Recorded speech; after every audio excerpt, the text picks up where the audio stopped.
Y quiero que preste atención un minuto.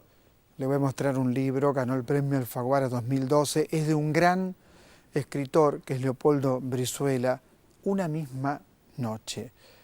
Probablemente una cumbre en la literatura de lengua castellana. Y usted dirá, ¿está exagerando? No, no. Hay una mirada sobre la realidad que solo puede dar la ficción. Y esto es lo que hace Leopoldo Brizuela.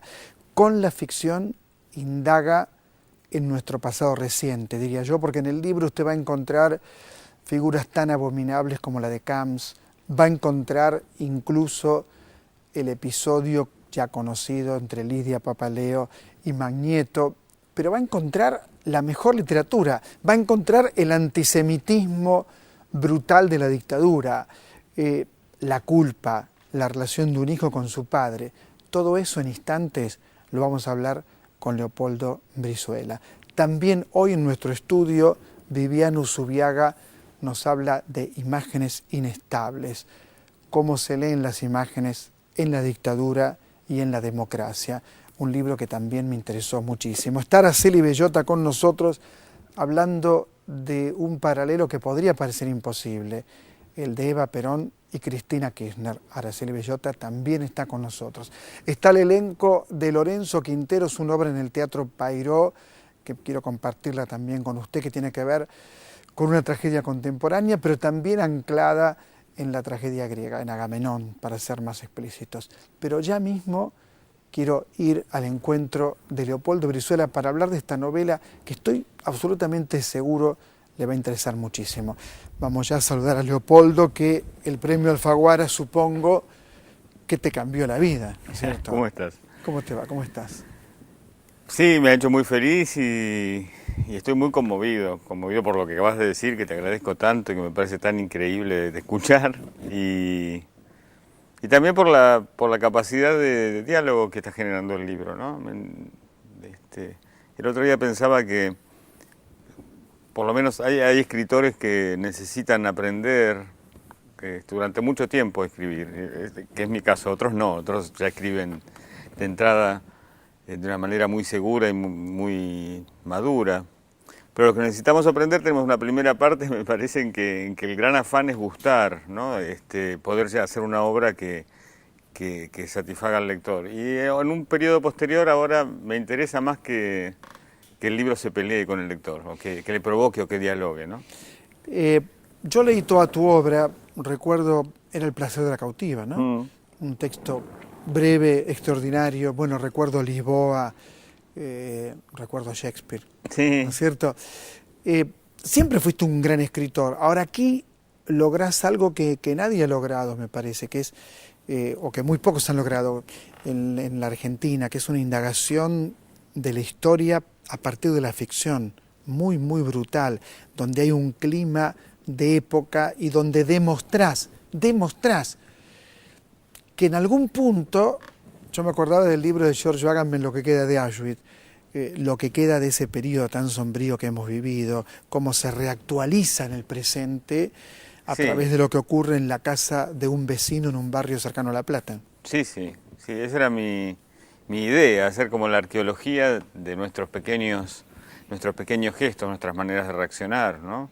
Concretamente a partir de un asalto parecido a uno que yo presencié desde lejos en el año 2010, ejecutado casi seguramente por la bonaerense, y más que esta especie de reiteración que todos conocemos, de que la policía en el fondo sigue siendo la misma y sigue aprendiendo los mismos métodos de la dictadura, lo que me interesaba más que nada era la arqueología de las reacciones de los vecinos, ¿no?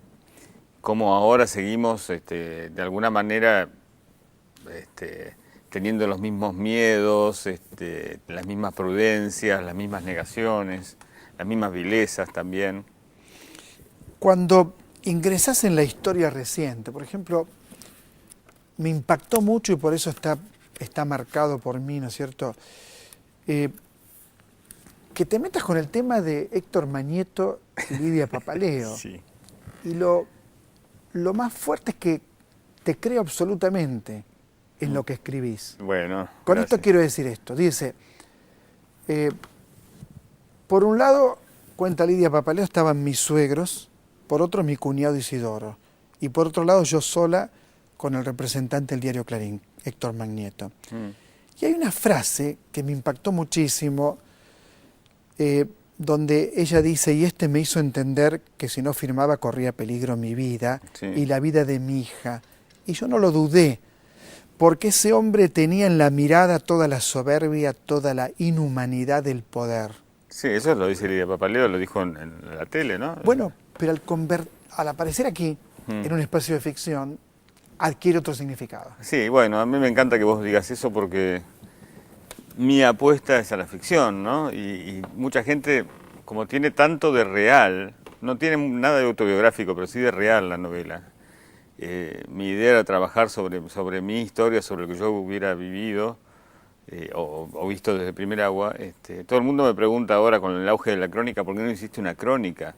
Y no, porque yo creo que la ficción tiene sus herramientas propias y que puede llegar a lugares quizá ni mejores ni peores, pero sí a lugares de exploración de la sociedad, que el periodismo no, con todo respeto. Y además yo soy novelista.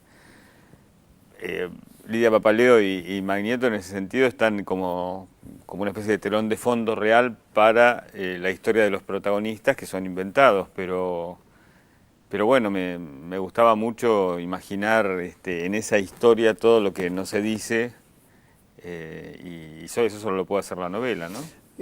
Solo la novela puede dar esa verdad que para mí no la da el periodismo y que tampoco me parece que la pueda dar la historia, que sería la verdad subjetiva. Exactamente, ahí va. Y la idea de... yo quería ver, o quería imaginarme, como dice Flannery O'Connor, qué harían ciertos vecinos que uno conoce bien, vecinos en el sentido general, ¿no? En situaciones límites. Entonces imagino eso, ¿no? Bueno, ¿qué hubiera hecho tal persona que yo conozco enfrentada con tal situación límite? Porque eso me parece que también es uno de los objetivos del libro, plantearle al lector que él en una situación parecida hubiera hecho lo mismo, ¿no? Que la cuestión del mal no es algo que le sucede o que nos pasa demasiado lejos, sino que está como posibilidad en cada uno de nosotros, ¿no? También una pregunta sería, ¿qué hace un hijo con un padre como el que aparece en la novela? Sí, o que derriba la puerta del vecino en un procedimiento. Sí, o no sabe y qué hace con su propia memoria. Por eso, el hijo. ¿Cómo llega procesa un momento, eso? Hay un momento en que el hijo no sabe si eso es un recuerdo o es un sueño, porque la sensación que tiene, que es muy desesperante, por un lado es que la memoria, él sigue creyendo en la memoria como si... como una herramienta que lo va a salvar. Pero al mismo tiempo se da cuenta de la precariedad de la memoria. Y él dice, un recuerdo que no se habla en 30 años, se arrumba en el mismo lugar, uno no sabe si es el recuerdo de un sueño, si es el recuerdo de una realidad, si es el recuerdo de una locura, de una fantasía. Y en ese sentido también discute la novela y creo que muy acaloradamente, con determinadas concepciones de la memoria, que eso también tengo que decirlo, ¿no? ¿Cómo recordamos? ¿Qué recordamos? ¿Qué recordamos? Sí. Pero también la idea de las versiones de esa época, que son todas heroicas, ¿no? Y me conmueve mucho, que por supuesto no lo voy a contar, porque son cosas privadas de cada persona que lee la novela y viene, pero me cuentan cosas muy parecidas. Y eso me conmueve, digamos, hasta ahora todos los discursos de gente común, digamos, gente que no era ni represora ni fue víctima, son siempre heroicos, ¿no? Se escuchan pocos, pero siempre son heroicos. Todo el mundo salvó gente, todo el mundo aconsejó a un desaparecido que se exiliara, pero él no le hizo caso, etc. Y yo quería empezar a ver la experiencia de la gente común, con todos sus matices, ¿no?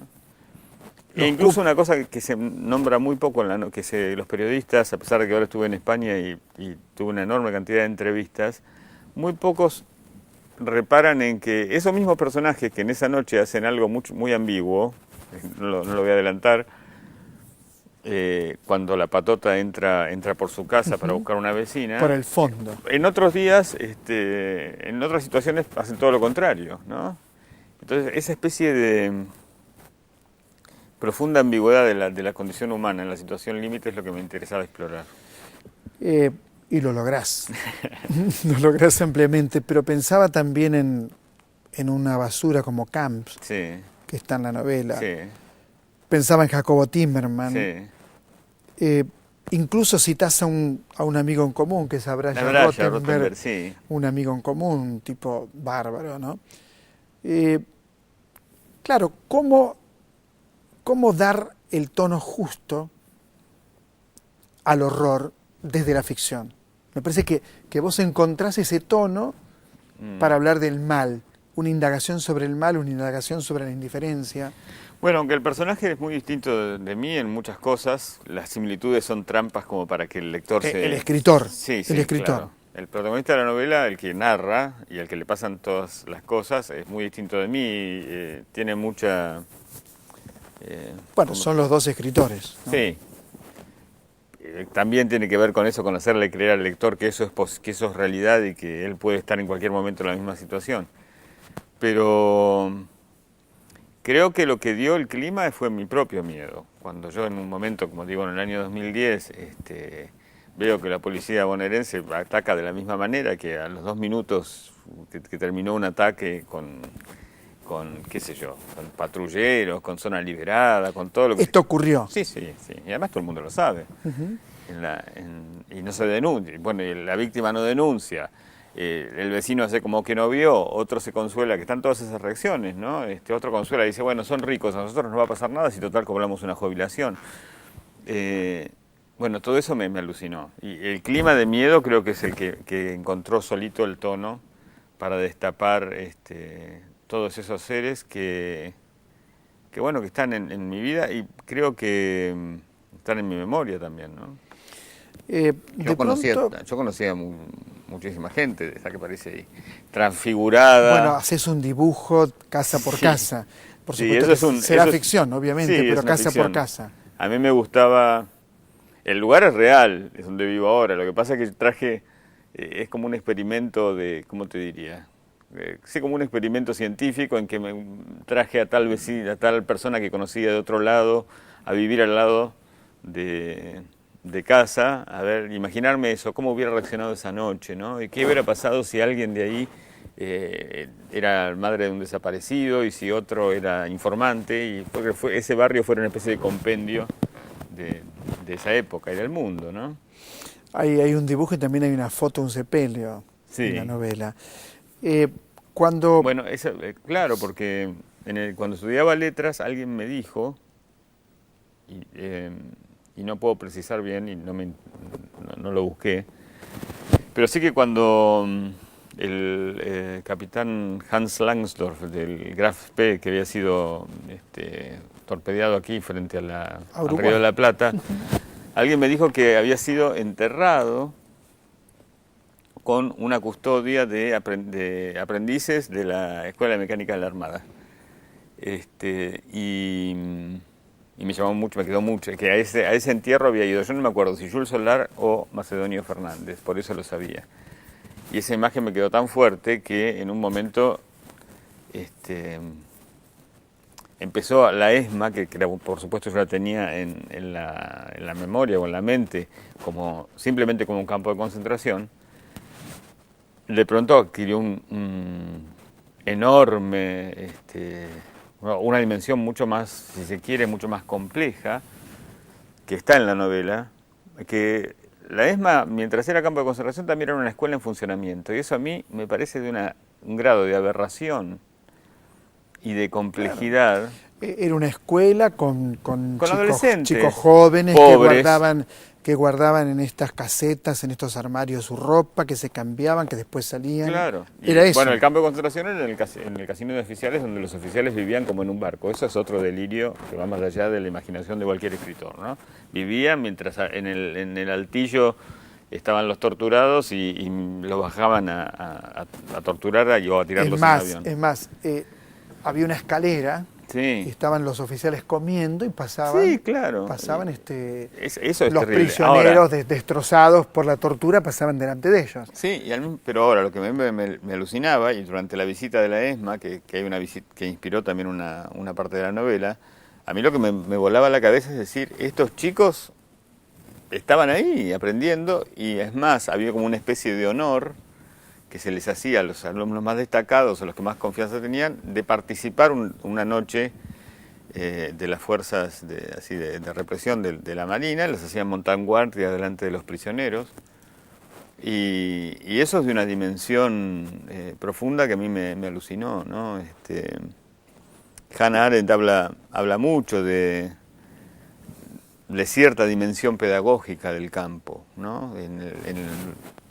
Dice que el Estado totalitario toma el campo de concentración como si fuera una especie de sociedad ideal, que en algún momento quiere que los ciudadanos comunes sean como prisioneros de un campo de concentración. Y a mí me parece que algo de eso había en esas cabezas tan inconcebiblemente perversas, ¿no? Vos lo dijiste muy bien, inconcebiblemente perversas. Sí, con un grado eso, de... no hay otra definición más exacta. Sí, con un grado de exageración, ¿no? Absolutamente injustificable. Y reivindicás, y tengo que terminar porque la productora me dice que sí, que tengo que terminar. Reivindicás este gesto brutal de haberle entregado a los familiares de las víctimas la ESMA, este gesto de Kirchner, Sí. ¿no? Esto me parece que ninguna ficción lo ubica en el justo lugar donde lo ubicás vos. Sí. Y reivindico, es decir, cuento lo que pasó. Claro. Pero es cierto que, por ejemplo, ahora vengo de España, donde nadie juzgó a nadie. Y ahora voy a Chile, pues gracias al premio Alfaguara, ¿no? Debo decir, y me pone muy contento que nosotros estemos hablando de tales sutilezas ya respecto del genocidio, y a ir a lugares donde no se juzgaba a nadie, y estos pequeños movimientos de la gente durante la dictadura está todavía muy lejos de ser analizado. Leopoldo Brizuela, conmovedor. Bueno, realmente te agradezco conmovedor tanto. tu texto. Muchas, pero muchas gracias. No, gracias a vos. Muchas gracias. Gracias. Premio Alfaguara de novela 2012. Hay que leerla. Realmente hay que leerla. Enseguida volvemos. Hay mucho más en El Refugio.